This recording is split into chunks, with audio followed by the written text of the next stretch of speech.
What's up everybody, Tony here with iTech Check, and today we're going to be taking a look at the PORMIDO triple channel 12-inch dash cam mirror. Now this has a built-in 1080p IPS display built right into the mirror itself. It also has 3 independent cameras that have a Sony sensor built in.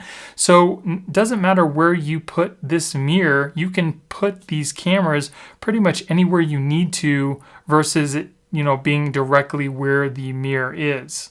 Now the front and rear camera are 1080p, but the in-cabin camera is only 720p. The rear camera is also waterproof, so you don't have to worry about getting ruined in the rain or snow. It also uses Starless night vision to give you a better night video, and it's also capable of supporting up to 120 gigabyte micro SD card for local storage. Now this is available on Amazon, and I will be putting a link in the description in case you guys want to pick it up yourself. And if you guys like me and you want to support my channel, please use those links because it helps me keep purchasing products to do reviews for you guys. So let's go ahead and see what you get inside the box. So here is your display, nice and big. It's got that anti-glare screen so you can see everything pretty clear. And if we look on the bottom here, we have our power button. On the top, we have our mini USB connection. We have our SD card slot, what looks like a hole for a GPS. And then we also have what looks like a USB Type-C connection for the AV. Okay, so here we have our, looks like a power cable to a headphone jack. So here we have a rather long cable, which is for your rear backup camera because it has a wire you're going to need to connect up for when you put your car in reverse. And here we have your main camera. Looks like you can rotate this. And then here we have your in-cabin camera, which you can also rotate. And here we have your rear backup camera, which comes with a whole bunch of little connectors. Here's the camera itself. It's actually very well built. It's all aluminum. It's got an all aluminum housing, which is pretty nice. There's your connection. Here's a little cleaning cloth. You get your rubber connectors for the main display. Here we get a SanDisk 32 gigabyte micro SD card, which is nice. And here we have all of the other accessories. It looks like we get some more rubber connectors. Here we have a little tool, I guess, for putting the cable around your car. Here we have a cigarette lighter adapter for the power. And then here we have a whole bunch of sticky connections to route your cabling. And then here we have a connector for all 3 of the cameras, and it's got a USB Type-C end on it. Here's our manual. And it looks like we also have some screen protectors for the display itself. Okay, so let's take a closer look at the dash cam here. Now, one other thing I wanted to mention was that this also comes with a GPS antenna, and what that's going to do is it's going to allow you to see how fast you are moving, and then you can also see where you've been with an application for your computer. So first of all, what you basically want to do is you want to make sure that you have your SD card installed before you turn the device on. Then once the SD card is installed and the unit is on, we'll go ahead and go into our settings. You'll have to stop recording if you are, and we'll go into our settings. We'll scroll all the way down here. And then what you're going to want to do is format your SD card just to make sure that everything's working properly. So it does come with this plastic screen protector. What you're going to want to do is you're going to go ahead and want to take that off first.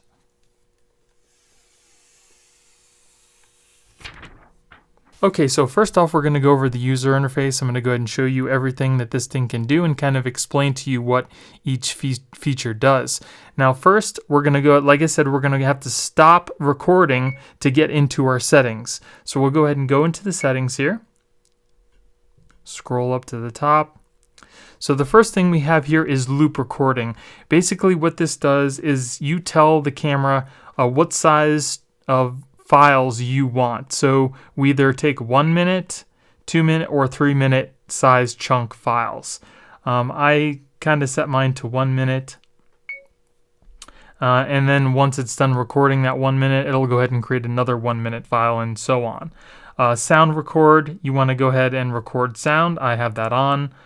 The LDWS is basically a lane departure warning system. So if you go out of your lane, the camera will notice and then beep at you.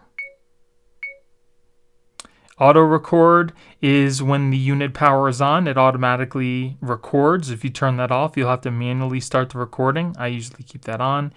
The event cycle is if you want to overwrite your locked files and such when the SD card becomes full, you want to turn that on. If it's off, then you'll have to manually go in and delete those files.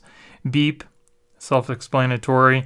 Mirror front view and rear view and room view is basically what it is. It just reverses the image. Clock settings. You can go ahead and set the date and time. Date and time hidden. You can turn that on and then it'll hide the date and time. Language. LCD power saver. So you can have it set to turn the screen off after 1 minute, 2 minutes, or 3 minutes, or have it off if you just want the display to be on all the time. The G sensor sensitivity is if somebody hits your car or the car jerks, it'll trigger a activity that records. You can sense the sensitivity to off, high, middle, or low. Parking monitor, you will need a constant power source if you want to have this working. And basically what that does is it monitors your car when it's in park. And if something hits the car or something, it will trigger an event. Volume, GPS status. There it gives all your satellites that it's connected to, the longitude, latitude. Time zone. Speed unit. So we're in the US here, so we're going to change that to miles per hour. Speeding reminder. If it detects you're going faster than the speed limit, it'll go ahead and remind you. You can set the speed limit. GPS display, you can turn that on and off. Time format, 24 to 24, 12 hours or 24 hours. Boot display, which is which camera you want to show when the device turns on. Reverse line is for when you're backing up. If you want that, that double line to show you to guide you in between parking spaces, you can either turn that line on or off. You can change that reverse line if you want. You can bring it in or kind of adjust it the way that you want. You can reset the setup. You can format the SD card, and then here we have the firmware version. Now another thing that's pretty cool is you can cycle through each one of the cameras here, or you can have them all three display at one time, which is pretty cool. Now it's always recording each individual camera, so you don't have to worry about having a certain one on. It'll record all three at the same time. And then if you want to play back, what you're going to do is we'll go ahead and stop, and then we'll go ahead and hit the playback button. Now, very important here, you see these four little icons. Well, each one of those icons represent a certain thing. The first one is unlocked video files. The second one is locked video files. The third one are pictures that you took. And the very last one is to change which camera is displaying for the video. So if I want to watch rear camera videos, we'll change that to rear. We'll go back to the first camera, and then we'll play the video. The thing that's pretty cool is you can cycle through each one of the cameras here, or you can have them all three display at once. And that shows the rear camera. If we want to see the cabin camera, we set it to middle. We'll go ahead and play that. That's the middle camera. And if we want to watch from the front camera, we can switch to that too, and it'll display the front camera video. Now you can also lock this video if you don't want it to be overwritten. You can go ahead and lock it, and then it locks the video file so you know that you don't want it to be deleted. Also, if you have that event cycle turned on, that will delete these locked videos. But if you have it turned off, it'll only go through the ones that are unlocked. And then for the display here, you can dim it by sliding the little brightness slider.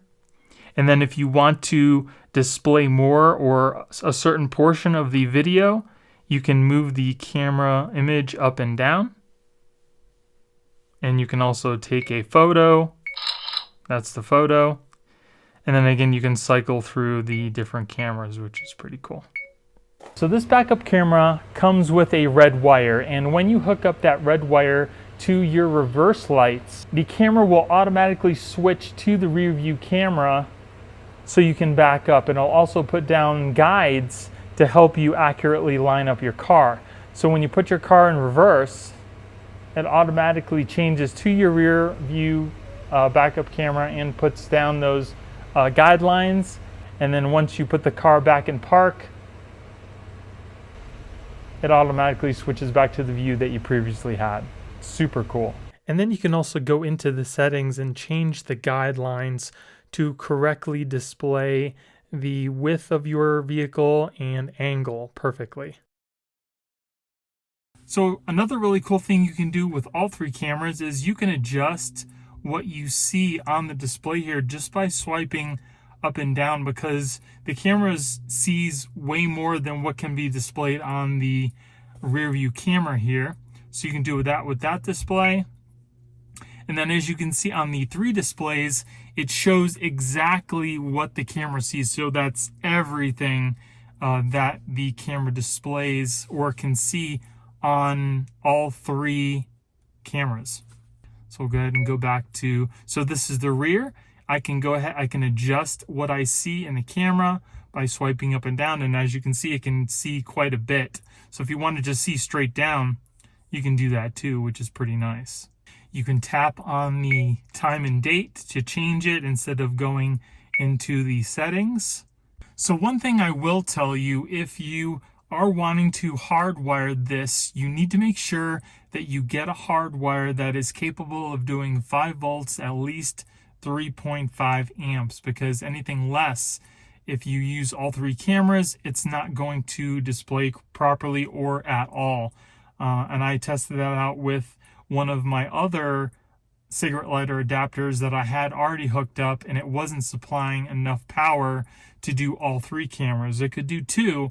It only put out 5 volts, 2.4 amps, and that seems to be good enough for 2 cameras. But if you want to use all three, you need at least 5 volts, 3.5 amps. Okay, so we're just doing a little test run of all of the cameras here. I have them all hooked up at one time. And this is also testing out the audio quality of the recording. I will also say that it's very easy to see out of the rear view mirror. I know some of the other ones that I was using, it would create like a double image. During the day, everything looks to be pretty clear. Now I'm going to be showing you different video clips from each camera from various times in the day, just to kind of give you an idea of what the video quality is like.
So I've been using the camera for about a week now, and it's been working pretty good. There's a couple things I want to mention and a couple things that I did that they don't necessarily recommend you do, but I find it helps in the long run. One of them is when you're mounting the cameras, what I like to do is put like a little piece of like really thick tape, or I use a screen protector for a phone that just kind of sticks to the windshield glass without any adhesive, so you can take it off easily.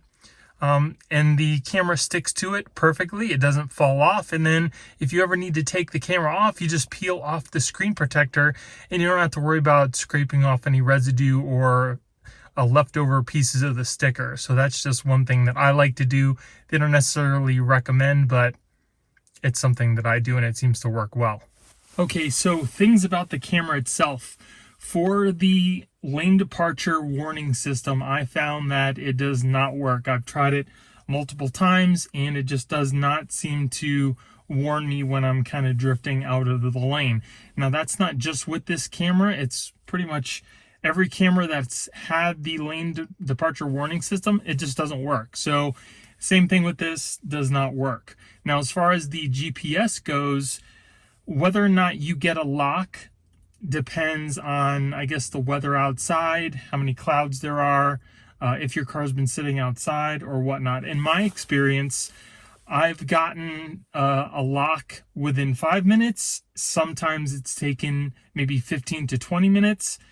It's going to vary. It's not consistent. It really doesn't matter. It doesn't seem to matter if your car is sitting outside or if it's in the garage like it is now. The lock seems to just kind of happen randomly whenever it feels like it. So, but when it gets a lock, it stays locked and it works really well. It shows your miles per hour, you know, where you've been. So that works really well once it gets a lock. The other really cool thing is the in-cab dash cam actually has night vision. So whether it's light or dark in your car, it has built-in LEDs, infrared LEDs that will light up your whole cab, and it really works well. I think it lights up the cab better than when it's light out. During the daytime, it kind of seems to have like a tint to it. Sometimes it's like a blue, sometimes it's like a yellow. But like I said, the night vision works really well. Please excuse my cabling here. I didn't have time to properly set this up. There are a lot of cables, especially if you use all three cameras, and it's time consuming to get them to fit properly. And I just didn't have the time, and it's super cold out right now. Another really nice thing about the rear camera is it shows quite a lot. Even though you have the camera pointing forward, you can scroll the camera up and down to see a lot of the road, even down below. And the build quality of the rear camera is excellent. It's all metal. There's no plastic, unlike some of the other ones I've used where they've been plastic and I go to tighten the little screws on the side and it just broke apart. Whereas this one, solid metal, excellent picture, works really well. The playback also works really well. We'll change it to the front here. As you can see, you can just push play and it'll show you what you were recording. Now, as you can see, the screen is a little small, but if you stretch it, it like stretches it across the whole dash cam, and it kind of distorts it. But you can see pretty much everything you need right from this little portion here. But if you did need to make it bigger, you could, or you would just watch this on your computer or whatnot. Now, the only way that I found to get these files off of this camera is to actually take out the micro SD card and put it in your computer, and all the files are there for you to transfer. I also tried connecting my computer directly into the dash cam, but it didn't seem to do anything. So the only way to get the files are to take out the SD card and put it in your computer. Another really nice thing is the fact that I have a very wide rear view mirror that came with the car, and as you can see, it has buttons that you can press. Now the dash cam actually kind of hooks onto the top just enough to where I can still use my buttons on the bottom here, which is really nice. So if you have a wider rear view mirror, just know that this will still work with that. Another really nice thing about this camera is the fact that when you use it at night especially, and you see cars' lights in your rear, they are not doubled like another dash cam that I did a review on. I noticed that there were like doubling of every light that I saw, which made seeing things clearly in the rear view very difficult because it doubled everything. This one does not do that. I also did not use the anti-glare screen protector that came in the box. I've had absolutely no issues whatsoever with seeing the screen or anything in the rear view, so you don't necessarily have to use those anti-glare screen protectors.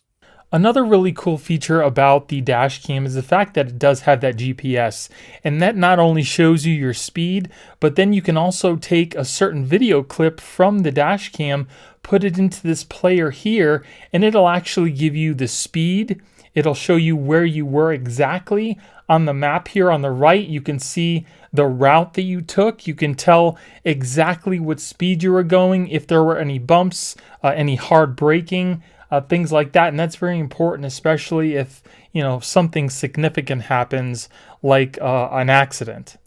So that's pretty much it for the PORMIDO 3-camera dash cam. So this is going to be my new daily dash cam. I did replace the old one that I had in my car, and this is going to be the one I'm going to be using from now on. And if you guys want to follow me over on Instagram, that's where I will be posting any updates to any of the products that I do. In case I run into an issue later on down the road, I'll post it there instead of making a very short video about it. I will be putting a link in the description in case you guys want to pick this up yourself. And if you guys like me and you want to support my channel, please use those links because that helps me keep purchasing products and do reviews for you guys.